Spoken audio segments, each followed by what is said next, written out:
This is Blue Gold News Now, your spot for current events, campus news, and everything in between.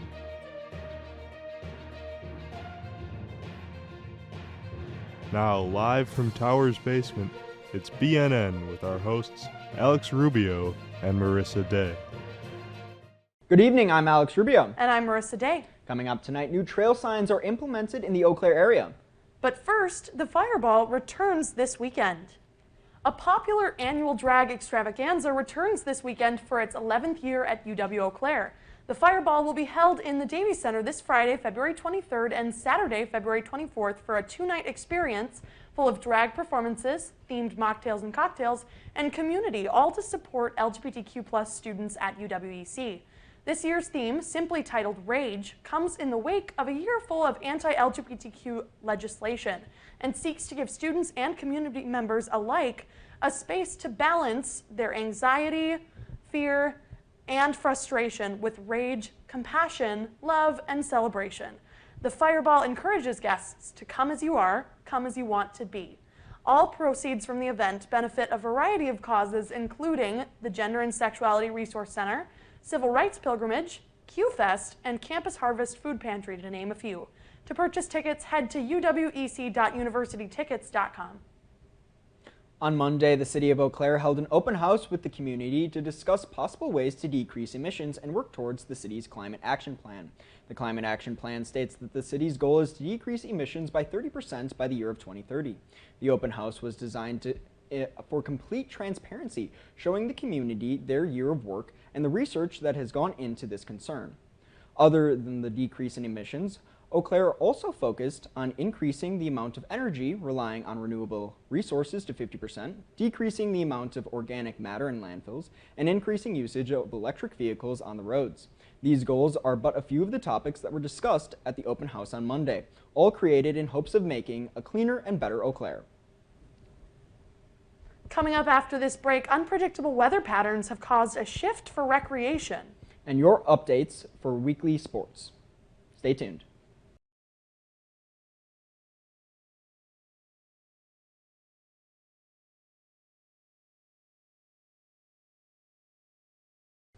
It's been an odd winter season this year, and the unpredictable weather has had an effect on activities put on by the EAC. BNN reporter Samantha Burnett has the story. With El Nino in full effect this winter, we saw little to no snow, putting a stop to most winter activities. Here on the campus, the Environmental Activities Center works to set up a variety of activities for the students throughout the school year. Due to the weather, they have had to cancel or change some of the activities they work to put on. But there are still plenty of activities that you can look forward to this semester. The EAC works to find fun activities for students by connecting with companies, contacting campgrounds, and many other ways. This winter, the EAC has scheduled cross-country skiing, hiking, rock and ice climbing, and other trips along with a spring break trip. These trips have a variety of prices depending on the activity and length of the trip. In addition to these, the EAC also has other activities that are available on campus, such as a ropes course, the bouldering wall, a golf simulator, workout classes, and more. I think it's a great opportunity, very cheap for the students. We do all of the transportation. The transportation and food is paid for in that price that you see. And these trips are like $80, but I think the reward is a lot more than that. It's connecting with other people, getting to be outside, doing things that you don't normally do on your own, and you're able to do it in a safe way. If you're interested in any of these trips, you can go to recservices.uwec.edu and click on the Outdoor Trips and Climbing programs. There you will find the variety of trips with price listings below. I'm BNN reporter Samantha Burnett. Back to you, Alex and Marissa. Thanks, Sam. UW Eau Claire Recreation and Sports Operations will be hosting the Shamrock Shuffle 5K on Saturday, March 9th. This 5K Plus event invites participants to walk or run at their own pace and is open to people of all ages and experience levels. The 5K route will start on UW Eau Claire's upper campus, head down Garfield Avenue Hill, over the scenic University Bridge, and follow the river up the beautiful Chippewa Valley River Trail. You can register online now at raceentry.com. Online registration ends March 7th at 11 p.m. and no refunds will be issued. If you miss your chance to register ahead of time, same-day registration will begin at 9 a.m. on March 9th at the McPhee Indoor Track. Cash or check only, and t-shirts will be on a first-come, first-served basis.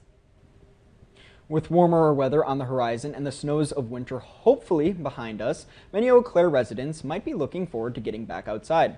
For Chippewa Valley bikers, prospects for outdoor activities are being made a bit easier this spring. New trail signs indicating routes specifically for bikers have been popping up all around the Chippewa Valley area. Signs have already been installed, and more are planned for around 15 to 20 trails. The main routes run through the Old Abe Trail and the Chippewa River Trail. These signs are designed to help bikers travel safer and bring more people into the hobby. This massive project will cost a decent amount and is being funded by grants, counties, and municipalities.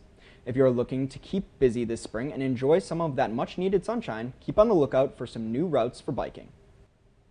Well, how about that, Alex? Exactly. I was just about thinking, like, it would be really nice to get out there and bike a little bit. Like, the weather is finally starting to turn. Like I said, hopefully. But how about you? Looking to get outside? Well, absolutely. The weather was gorgeous today. It was sunny and it was almost 50 degrees out. If it wasn't 50 degrees in total, it was really nice. So it was beautiful out today. And actually, I think we have some weather forecasts coming up to talk about the rest of the week. Exactly. BNN will return with your weather forecast. And more after this short break.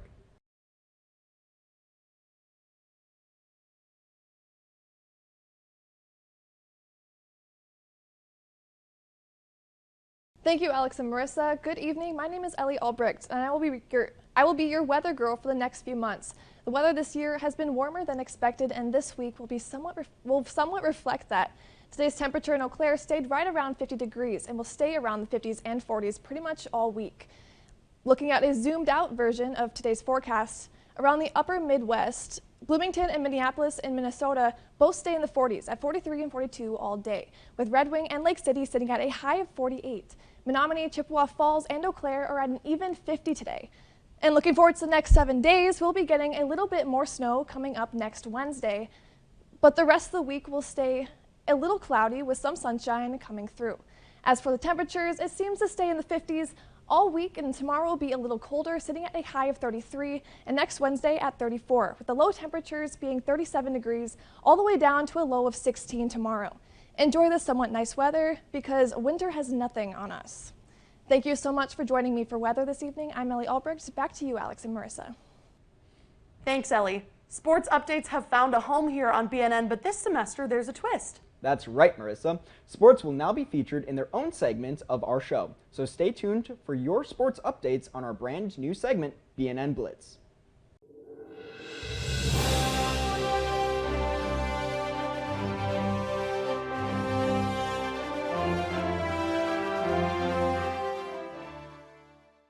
Thanks, Alex and Marissa.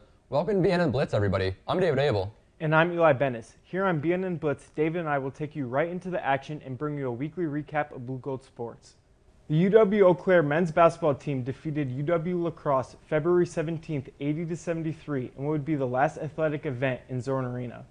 Zorn Arena was opened in 1952 and named after Willis Zorn, a long-tenured and respected football and basketball coach.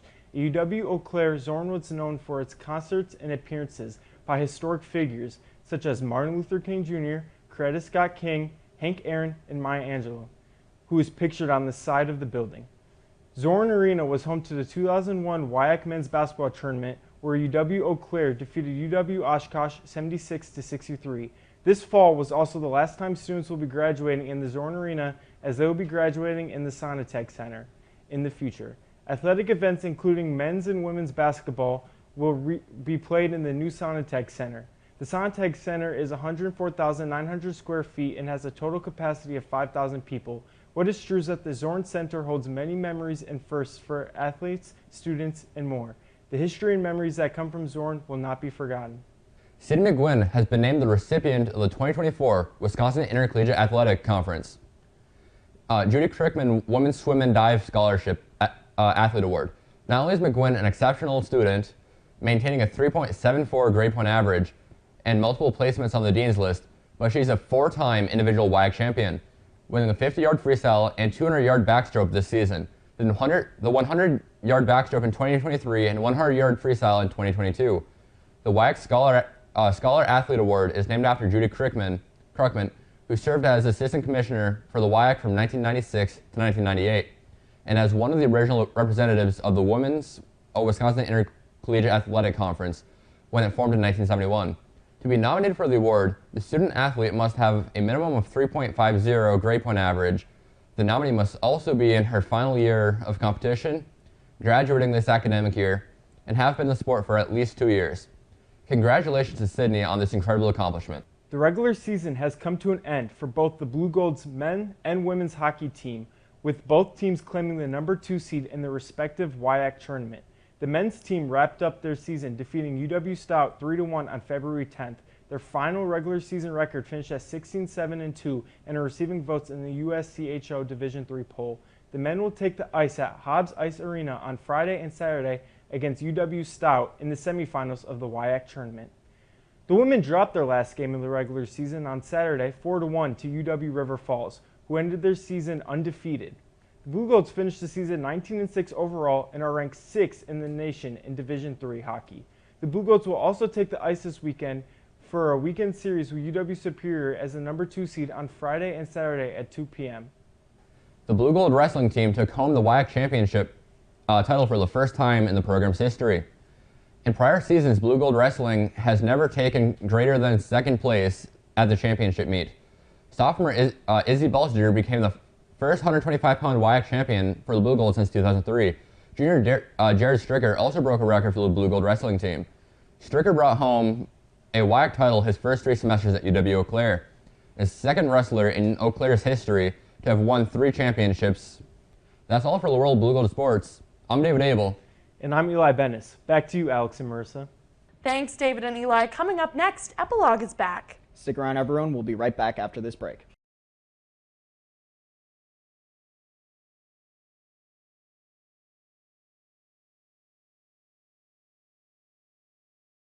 Welcome back, everyone, to Epilogue, where this week Marissa and I will be taking a look at some of our recent favorite films.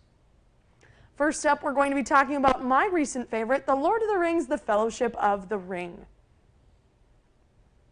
The Fellowship of the Ring is the first of a trilogy of films that takes us on a wild, action-packed adventure beloved by many in a tale as old as time. A group of heroes sets out to destroy an evil ring before it can be utilized by dark forces to plunge Middle-earth into chaos and disarray. Now, everybody knows The Lord of the Rings. Exactly. It's one of, most people's favorites. I mean, look at these images. The cinematography is incredible for these movies, right? Absolute classic. Some real iconic scenes. Exactly. So I had never seen the Lord of the Rings movies, and my partner is a huge Lord of the Rings fan, has always been, and I just had to get it out of my system. I had to he's like, we're gonna sit down, we're gonna watch the Lord of the Rings, and we'll see from there. And I love them. I really, really enjoyed them, and I didn't know how I was going to feel, but most people like them.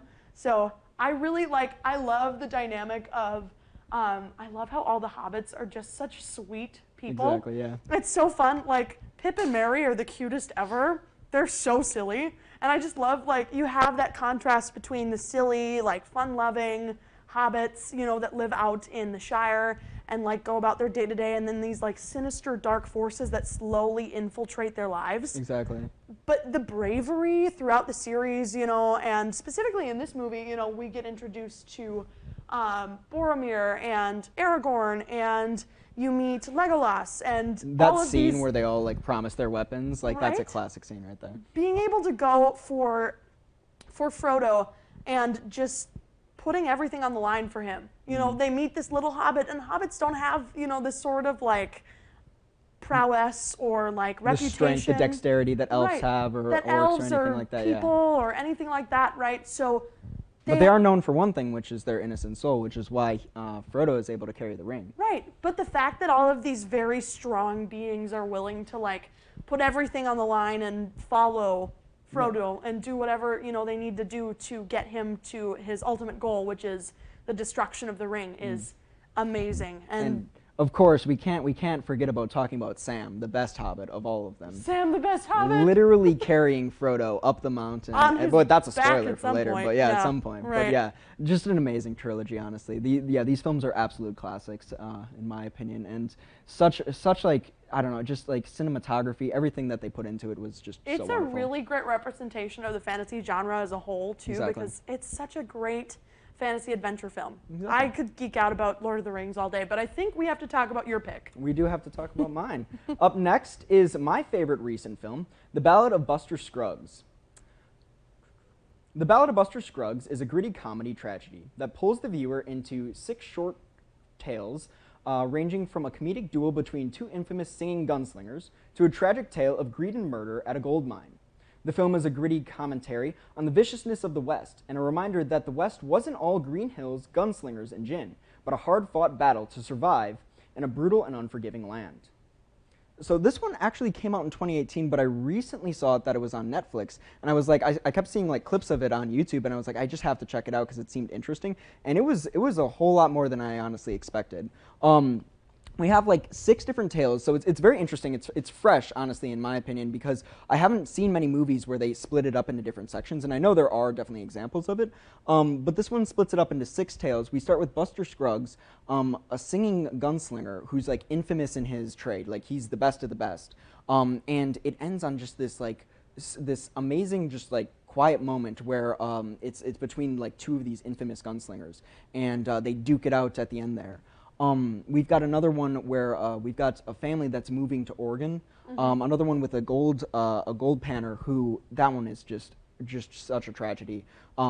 There's a moment where he's trying to like find gold, and he's been spending like months out here looking for this pocket that he's looking for, and he finally finds it, only to be gunned down at the end. And it's a tragedy that of what the West can honestly pull out of people, the greed that it can sometimes just bring out in people. Another story about an outlaw trying to make his money in robbing banks, and it's just these 6 tales, like they can't even be put into words how interesting each one of them are and how different, honestly, each one of them are. You've got topics spanning from like a horror almost at the end, but with everybody like in this small carriage where they're like telling stories about each other's lives, to comedies. It's honestly got it all, really. That's really cool. That's really unique. And the fact that, you know, it sounds like they tied it all in very well together, you know. And that can be hard to do, having so many different sorts of things. This might be on my list. Exactly. I would definitely recommend adding it. And it's on Netflix, so most people having Netflix, you might as well check it out. Right? Exactly. Well, it sounds like we had some good picks this week. Exactly, yeah. No, I think we're back for Epilogue, especially this semester. So. Absolutely. Well, that's all we have for you tonight. Join us next week for your latest news, updates, and weather. Make sure to check out TV10 on Instagram, Twitter, TikTok, and subscribe to our channel on YouTube. I'm Marissa Day. And I'm Alex Rubio. Thank you, and good night.